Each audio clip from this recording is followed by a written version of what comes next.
ஒருத்தங்க அவங்களோட ஈவோக்காக மொத்த இன்ஃபுளுன்ஸை பயன்படுத்தி போலீஸே வச்சு ஒருத்தர் கொலை கூட பண்ண முடியும்னு சொன்னாலும் உங்களால நம்ப முடியுமான்னு தெரியல.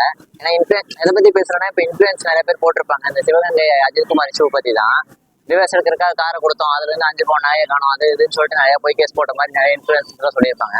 அது பொய் கேஸ்ன்னு கூட சொல்ல முடியாது. ஏன்னா எடுத்துருக்காரு எடுக்கல ரெண்டாவது, அதுல நகையே கிடையாது. ஏன்னா 2 நாள் முடியாது. என்ன எதுக்காக வந்து ப்ராப்ளம் கிரியேட் ஆயிருக்குன்னு பாத்தீங்கன்னா, 2 நாள் முடியாது. அந்த 2 லேடிஸ் வந்து கோயிலுக்கு போயிருக்காங்க. அது அவங்க அம்மாங்களுக்கு வந்து நடக்க முடியாது, கொஞ்சம் வந்து காலில் ப்ராப்ளம். அதனால வந்து அவங்க வந்து அந்த வீல் சேர் வச்சு உள்ள சாமியை பார்த்துட்டு வரக்காக வந்து அந்த அஜித்குமார் அப்படிங்கிறவர்கிட்ட கொடுத்து அனுப்பிச்சு விட்டுருக்காங்க, உள்ள கூட்டு போயிட்டு வாங்கன்னு. அது சார்ஜபிள் தான். அவர் உள்ள கூட்டு போய் கஷ்டப்பட்டு கிரௌட்லாம் தாண்டி கூட்டு போயிட்டு வந்திருக்காரு. போயிட்டு வந்ததுக்கு வந்து எவ்வளவு வேணும் கேட்டதுக்கு ஒரு 500 ரூபா வேணும்னு கேட்டிருக்காரு. அவர் வந்து மாச சம்பளம் ஒரு 6000 ரூபாய்க்கு வேலை பார்க்கறாரு. 6000 ரூபாய்க்கு வேலை பார்க்கறவருக்கு ஒரு மாசம் ஒரு 500 ரூபா எக்ஸ்ட்ரா தேவைப்படுதுங்கிறது இயல்பான விஷயம் தான். அவர் கேட்டு வாங்கியிருக்காரு, கேட்டு வாங்குறது எந்த தப்பும் இல்லை.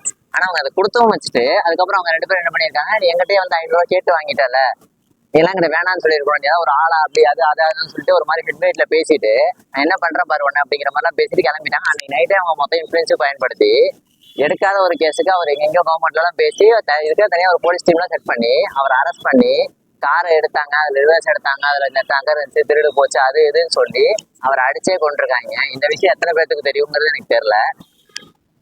இவங்க இந்த மாதிரி பண்ணா வந்து ப்ரொடெஸ்ட் பண்றது, நம்ம வந்துட்டு பேசுறது, அவங்கள வந்து அதாவது துறை நீதியா வந்து இது பண்ணிட்டோம் அப்படிங்கிற மாதிரி கவர்மெண்ட் வந்து நியூஸ் போடுவாங்க அடுத்த ஒரு 10 நாள்ல பாத்தீங்கன்னா. அதெல்லாம் நமக்கு தேவை கிடையாது. நமக்கு எது தேவைன்னா, இவரை எப்படி அடிச்சு கொண்டாங்களோ அதே மாதிரி அவங்களை அடிச்சு கொண்டாதான் சரி வருங்கிறது என்னோட வந்து கருத்து. உங்களுக்கு என்ன தோணுங்க கமெண்ட் சொல்லுங்க. அடுத்து இந்த மாதிரி பண்ணக்கூடாததுக்கு என்ன பண்ணியிருந்தா நல்லா இருந்திருக்கும் அப்படிங்கிற மாதிரி உங்களுக்கு தோணுச்சுன்னா அதையும் கமெண்ட் சொல்லுங்க. பாய்.